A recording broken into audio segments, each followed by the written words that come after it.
When I was 6 years old, I was contemplating suicide. Not because I wanted to die. I just didn't have any other means to end my sufferings. I was living in a home with a depressed mother and a father that was alcoholic. And it was after war. Actually, in that time, Croatia was still in the war with Serbia. We lost everything. And my father went to war, and after that, he returned as a man I didn't know anymore. I used to watch my mom stare at the same point for hours upon hours, staring into nothingness. And I was so scared that I'm gonna be the same as her when I grow up. I remember coming back from school, walking as slow as I could, because I knew it was Friday. And my dad would probably come home drunk. And we never knew exactly whether he was gonna become violent or not. But what we knew is that we need to be ready for anything. One day, my brother was away from house, probably in school, and my parents started to fight. And they told me I needed to go on the balcony and wait there.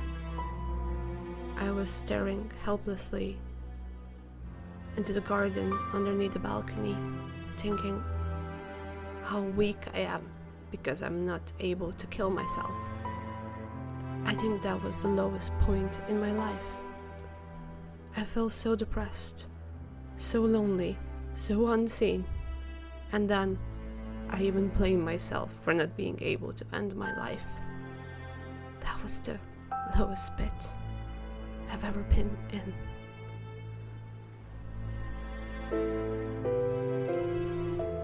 In situations like that, the only thing you can do is to completely cut off your emotions. And that's what I did. I just went completely numb, unable to feel anything for anyone. I felt alone in this world, unseen, different, but afraid to open up as well, because the world is cruel. That's what you learn from your family. The world is cruel. It's a lonely place, and nobody's gonna like you. Nobody's gonna want to know your emotions or how lonely you are. Nobody's gonna like your weaknesses. Only strengths. Because they can use your strengths. But weaknesses? No, they don't need them.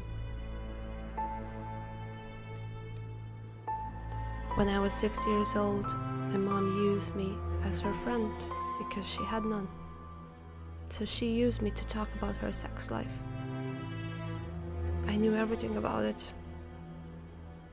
Although I was still an innocent little girl, and I should have been outside playing in the garden with toys.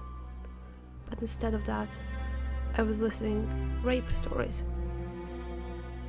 And how men are horrible, and how we need to hate them. My only goal at that point was to get strong enough to beat up my dad. Other girls wanted to be doctors, lawyers, ballerinas, singers. I wanted to go to gym so I can beat up my dad if he touches my mom ever again. I understand now that I was sick most of the time because I was desperately trying to show in how much pain I am. Pain was just unbearable, and I was so lonely. I used to watch my neighbors and how they have dinner with their family, how they have a sleeping routine, a time when they need to brush their teeth, the time when they need to go to shower. My mom left all of that to me. I had my own showers, brushed my teeth whenever I wanted. There was no routine.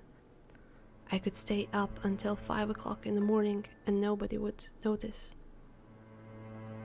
I felt so alone, so alone. My first therapy was the one that I could actually pay myself, because my parents never thought that there was something wrong with me. Because you see, I was fine.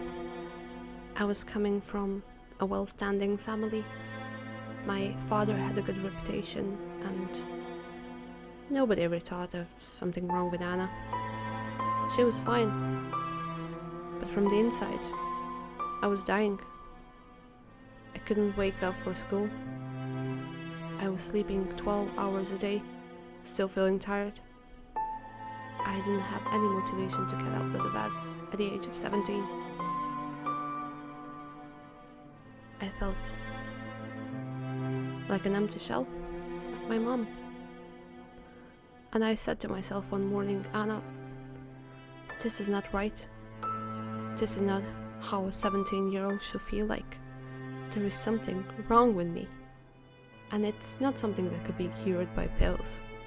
There's something rotten inside me, lying there, rotting until I rot together with it. And I need to do something about it. Because this is not life. This is not what life is all about. So I did my research, and I found the only form of therapy that I kind of thought it was legit. It was a body-oriented psychotherapy, and I started with it at the age, I think, of 23. I went in there and they asked me, what do you think is wrong with you? Why are you here? And I said, I can't feel anything.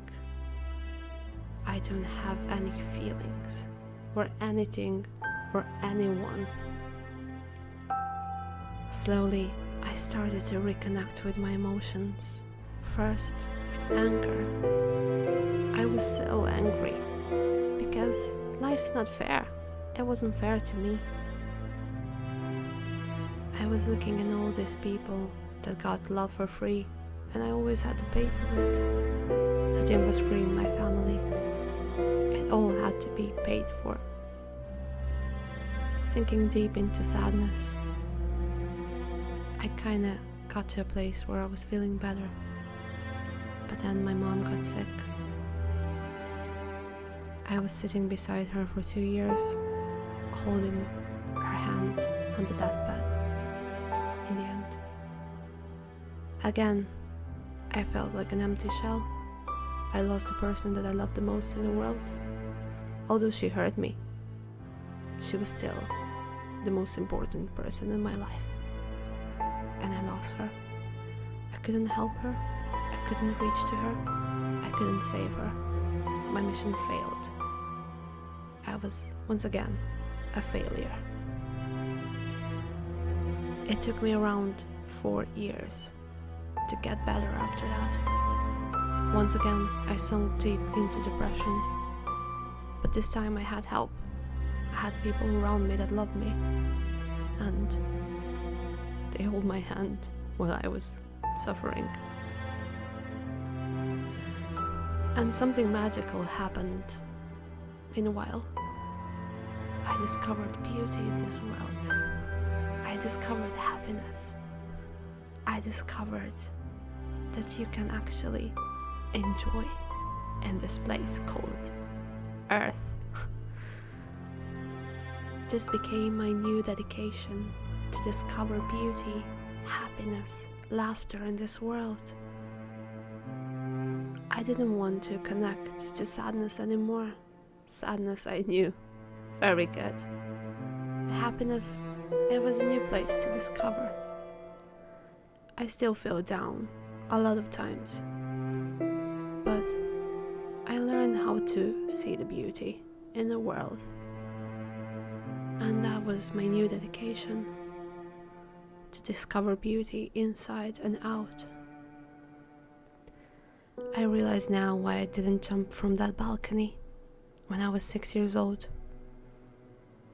because I knew there was still hope, that this is not gonna become my whole life. This is just a phase. That I knew when I got the opportunity to build my own life without my parents, that I'm gonna do so much better.